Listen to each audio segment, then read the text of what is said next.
Alright, hi guys. So in this video, I'm gonna tell you that I think the end is near for Alibaba. Now, before you get really worried, I'm not referring to the business. There's nothing wrong with the business. The business is gonna continue to grow and grow and grow and dominate the e-commerce and the cloud market space in China. What I'm referring to is I think that the correction is near the end. For the last couple of weeks, I've been getting emails, I've been getting comments from investors who are like freaking out because they're looking at the stock price free falling with no end in sight, and they're panicking, they're shitting their pants. Because it's like, what's happening? What should I do? Should I sell? It's gonna go to zero. Is the Chinese government gonna turn them into non-profit companies? Oh my God, what should I do? And here's the thing, when you buy a stock without understanding the business, sure, it's easy to freak out. And that's the trouble with most people. Most people, when they buy a stock, they treat it as a lottery ticket. They think it's something that's sure to go up because it's been recommended. Analysts have a high price target. But when it goes the other way, they freak out. They don't know what to do because they don't understand, again, the business behind the stock. But when you really understand the business behind the stock, you're not freaking out. In fact, you're like, so what? I don't care where the price goes in the short term because the business is doing well. The underlying business is extremely profitable, free cash flow, the business is growing, and eventually the share price will go up and reflect the true value of the business. So again, people who understand the business are not freaking out. In fact, they could be getting excited. Many of my students, my communities, like every day they get more and more excited. Say, yes, go down even more. Why? Because I can now buy a great company at a cheaper price. And that's really the mindset, the psychology of an intelligent investor. So as an intelligent investor who really understands the business of Alibaba, you realize that you're actually getting a chance to buy a great company, a great car, for example, like a Lamborghini at a 50% freaking discount. That's right. So now, some people will wonder, but Adam, if you're saying that the business is doing well, how can the stock price be going down? It doesn't make any sense. Yes, it does. This is a perfect example to demonstrate, to show you that in the stock market, stock price doesn't always equal to business performance and business value. In fact, there are times when they could be totally divergent. When the business is doing well, nothing wrong with the business, but the price is all the way down there. Now, the opposite can happen, of course. When the business is a crap company losing money, the price is all-time high. Why? So you got to understand that in the short term, stock market prices can be totally irrational. They can be totally irrational.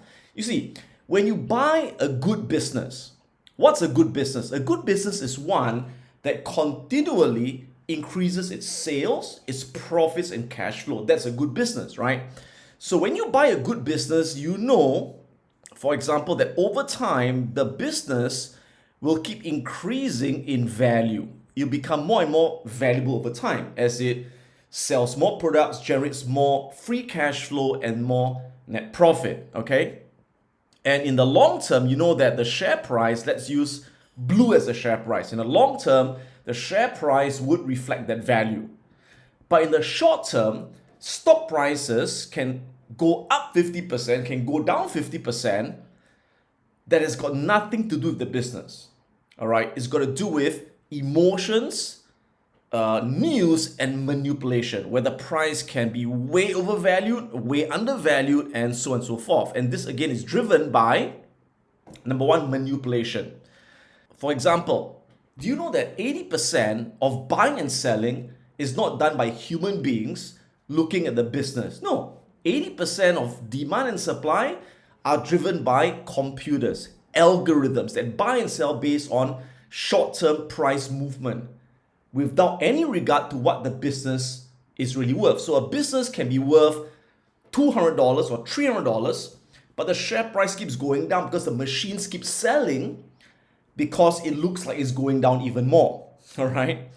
Again, sometimes people are selling because they are forced to sell because they took a lot of debt to buy the shares. When they get hit by margin calls, they are forced to sell. So all this, again, manipulation, forced selling can cause the share price to go down totally irrationally in the short term.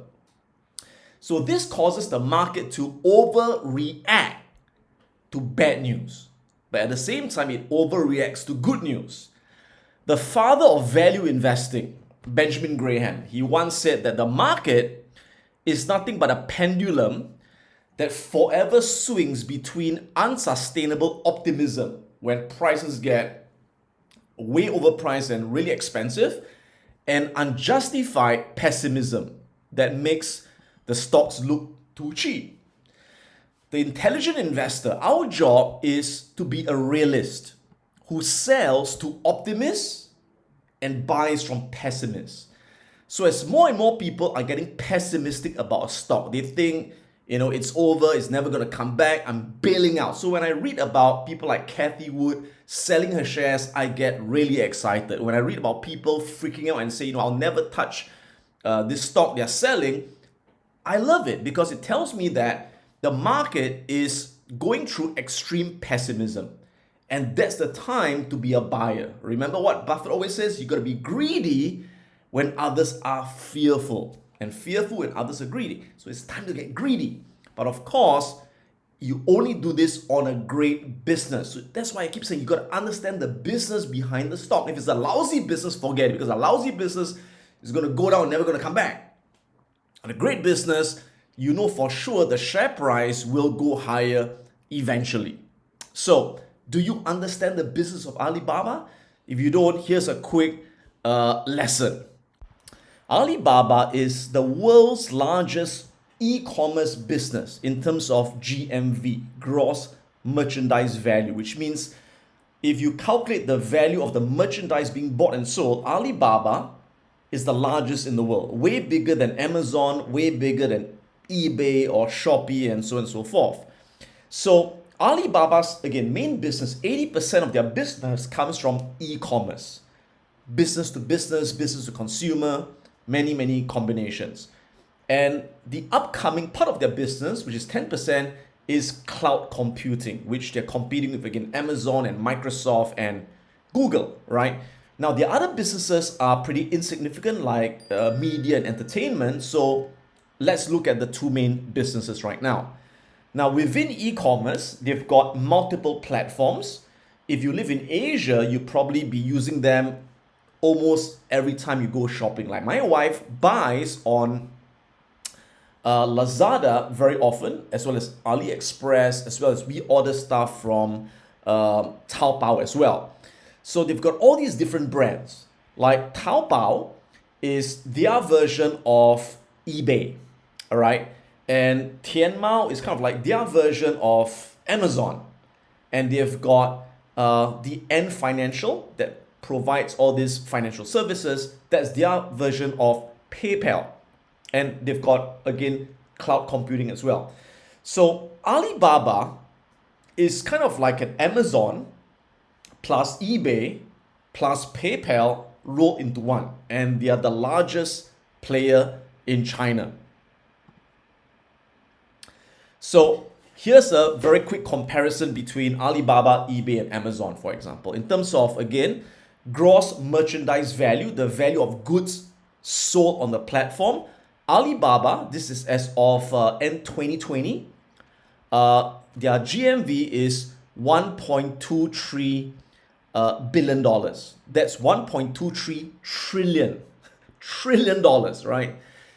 In comparison, Amazon's $490 billion. And eBay is $100 billion. So again, if you combine Amazon and eBay together in terms of their GMV, it's not even equal to Alibaba. So that's how big Alibaba is.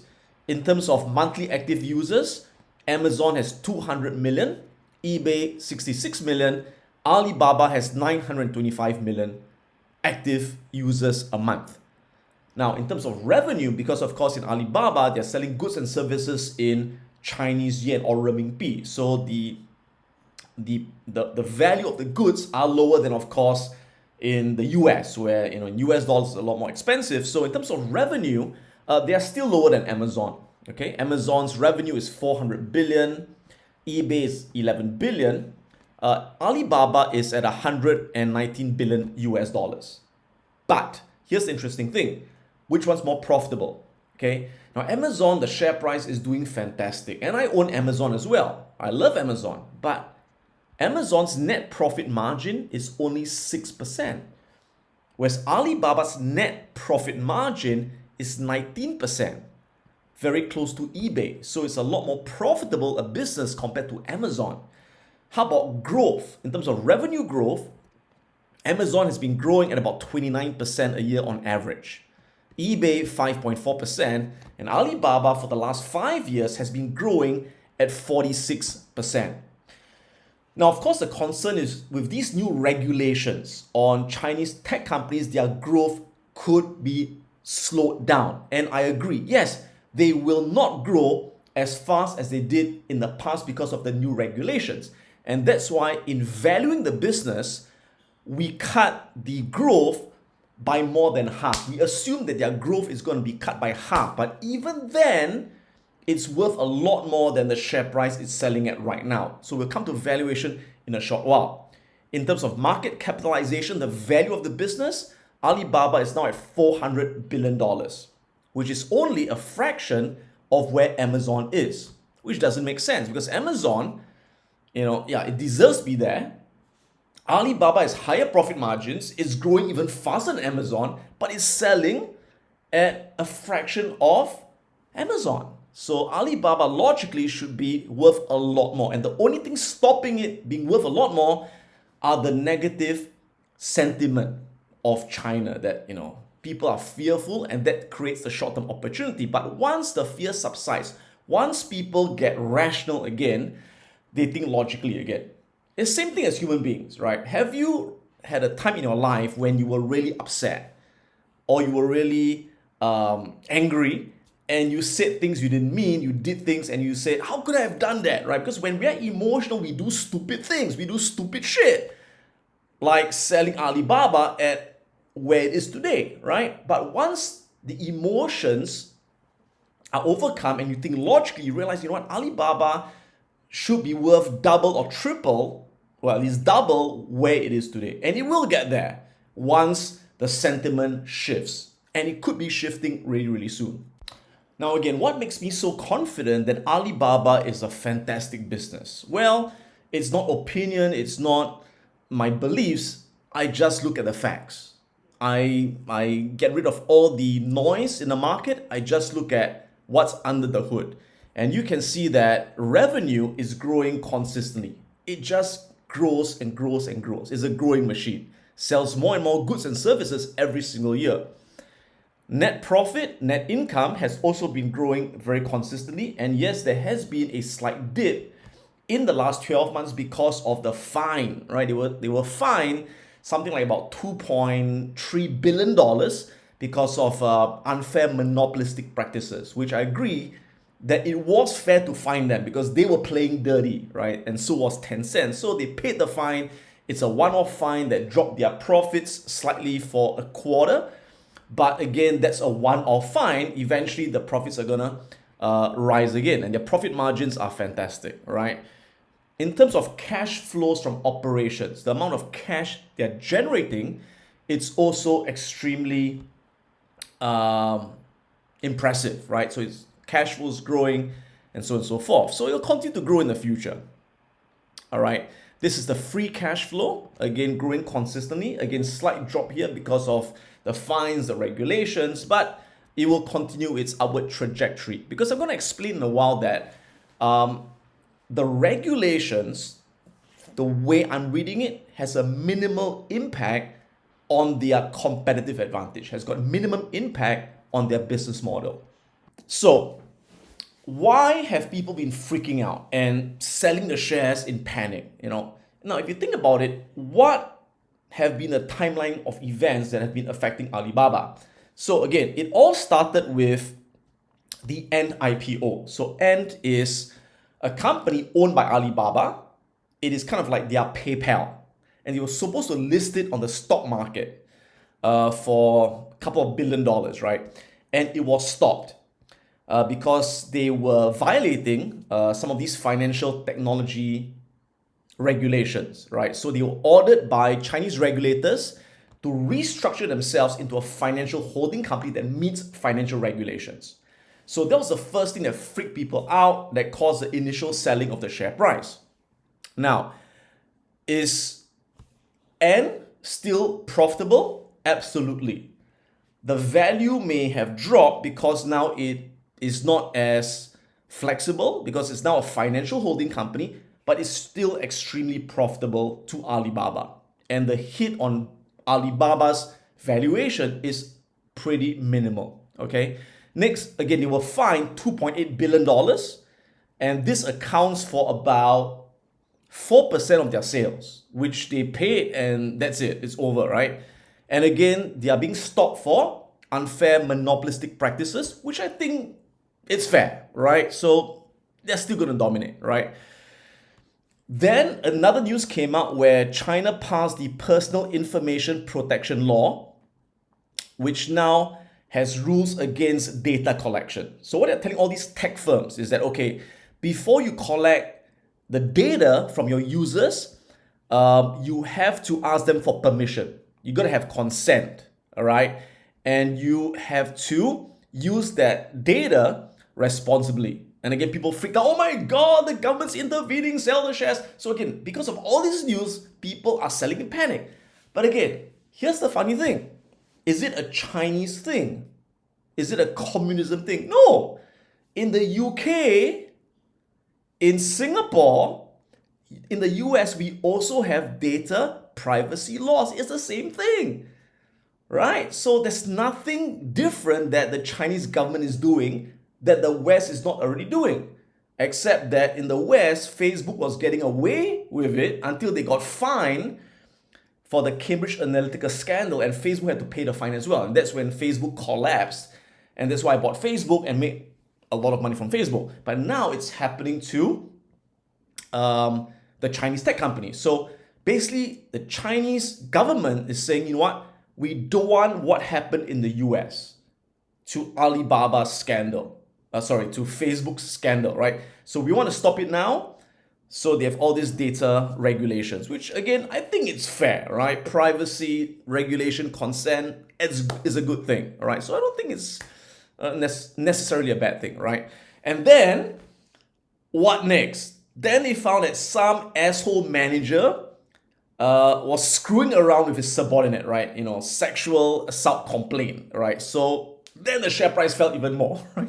So if you ask me, yes, it is a problem, but they fired the guy, and now they have their own China Me Too movement, where they are now going to be really strict on, again, the behaviors of people in the company. So that gets sorted out, right?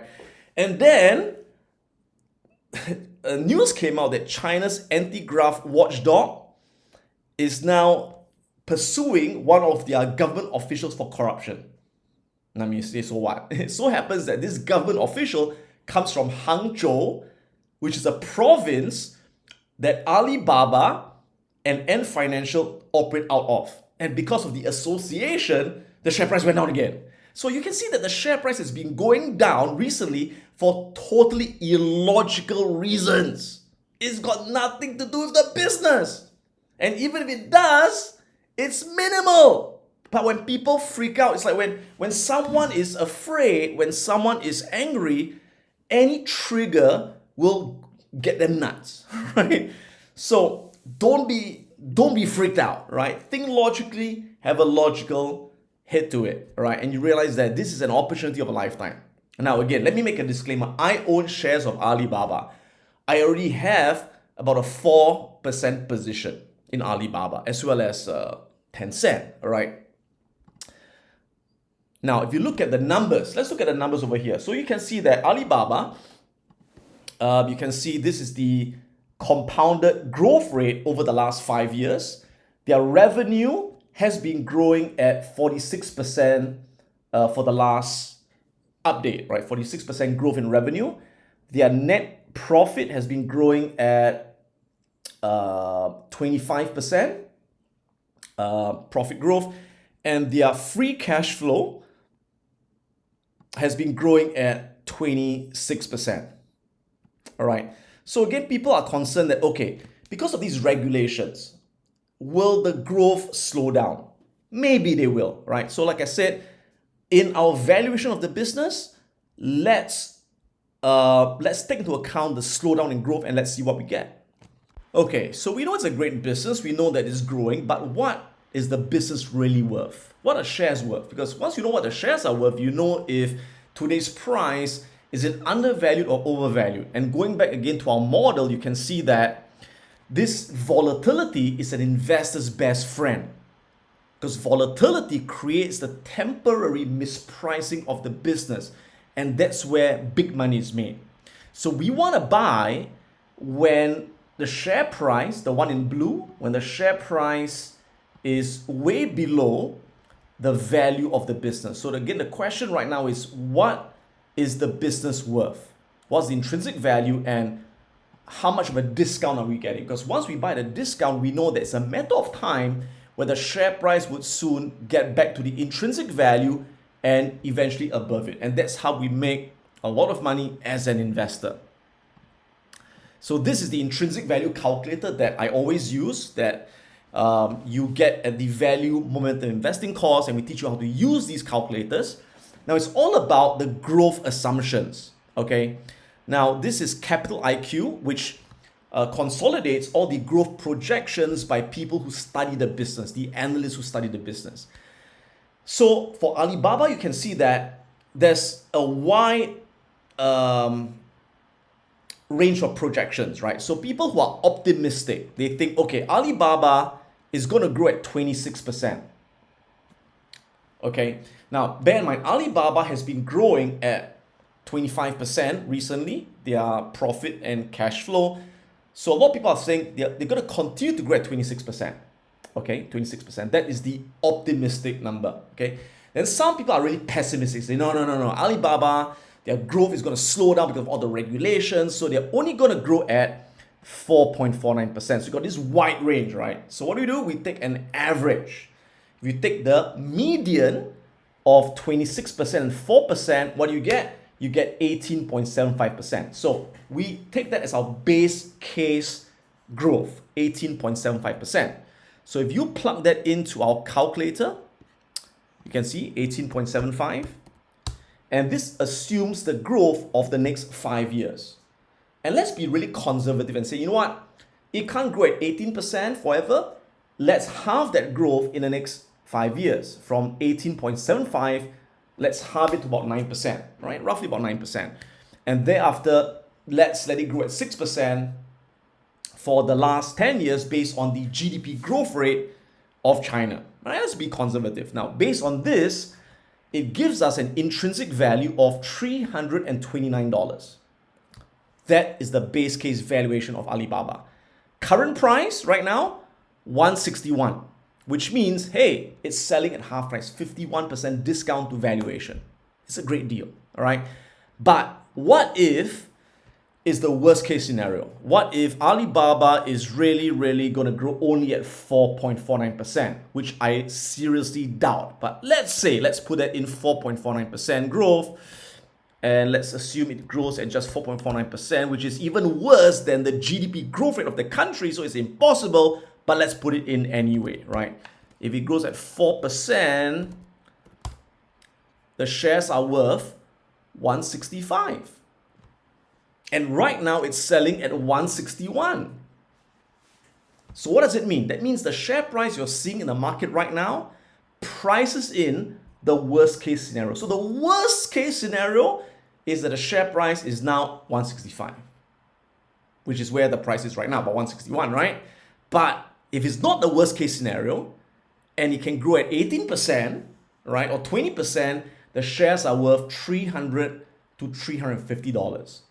So why does it make a great investment at today's price? Because to me, there's no downside. There's no downside. If you look at the business value, sure, the share price could go down a little bit more, but over time, it's not going to go way below that. But the upside is going to be at least a 2x or even a 3x. Okay, so finally, let's take a look at the charts to see if we can kind of like guess where we could bottom on the stock, okay? So as you can see right now, we are on a pretty clear downtrend. All right, so we were on an uptrend. We are now on a downtrend. And again, on a downtrend, you always see that pattern of making lower highs and lower lows, right? So it's on this downtrend pattern right here, right? So it's this downtrend pattern right here. And what happened recently is that we call this a parabolic drop. What does parabolic mean? Parabolic means it drops 90 degrees. Now that is good news for investors. Why? Because if you study stocks and markets, you know that as long as it goes down 45 degrees, we call this a 45-degree pattern, the downtrend tends to continue, right? Now, when does a downtrend end? A downtrend ends at the point of maximum pessimism, when there's panic selling. Usually when there's panic selling and people are freaking out and big funds are dumping their shares, that's when the price tends to get close to the bottom. How do we know? When we see a 90-degree drop in the price. So from 45 degrees, we see a 90-degree drop in the price. 90 degrees means a straight line down. So after 90-degree drop, the end is usually pretty close. And here's the good news. I see here this 90-degree drop, right? So we call this panic selling. We call it capitulation, where people are giving up. And that's when the market or the stock tends to get close to its bottom, okay? Now, but of course, we have to look for some candlestick reversal patterns to confirm the bottom, okay? Now, let me first orientate you to the longer term charts. If you look at the very long term charts, okay, you can see that we had a big correction here as well, another correction, and this is the current correction. Now, this correction back in 2015, 2016, that was from the another event, right? So from the top to the bottom, this was roughly a 51% decline before it recovered, right? So from the top to the bottom, we have come down about 52%. All right. So based on the very long-term chart, you can see that we could be near that bottom because we have already come to that 51% mark, that 50% correction mark on the monthly candles. Now, if we zoom down to the daily candles, what you notice happened yesterday was we closed with a bullish pin bar. A bullish pin bar is a bullish candlestick pattern, all right? But we just can't call a bottom just with one candlestick alone. Ideally, we want to see a double bottom that has taken out a previous support level. That usually signals a bottom, right? Now, if you look at the chart over here, you can see this swing low at 161.5, right? This 161.5. So we have just broken below that swing low with a bullish pin bar. So on the daily candles, what we want to see is tonight, can Alibaba continue to close above this previous swing low of 161.5? If you can close above, there's a pretty high chance we're going to start getting some bullish momentum going, and we could get a strong rebound at this level on the daily candles. But if you're more conservative, you want to wait for a stronger confirmation, best to look at the weekly candle. So if you look at the weekly candles close at the end of the week. So now it's Tuesday, we still have 3 more days. So you have to wait for the end of Friday to confirm the reversal. So that would be a bit more conservative if you want to really time your entry really at the bottom, right? So again, this is our swing low. And right now you can see a bullish pin bar. But this candle hasn't closed yet because it's only Tuesday. We have got 3 more days to go. So again, by the end of Friday, if we can close above 161.5, especially with a bullish candlestick pattern, like we've got a bullish engulfing pattern, another bullish pin bar, or if we see, for example, like a huge white bullish candle, that would signal a pretty strong reversal. So let's see if that plays out. Now again, please remember that reading price action, reading candlestick patterns and all these things, these are not guarantees, they're just probabilities, right? I can guarantee you almost 100% that Alibaba's share price will be a lot higher in a year or two. That I can guarantee you, right? But in the short term, could it still go lower or will it rebound all the way up? It's just a probability. It's not a guarantee. And that's why it's really important that I tell investors, if you are an investor, do not buy all in at one go. Buy in stages, buy in tranches. We call that dollar cost averaging. So if we see a rebound, you could buy a couple of shares, right? If it keeps going up more and the momentum builds, you keep adding to your position.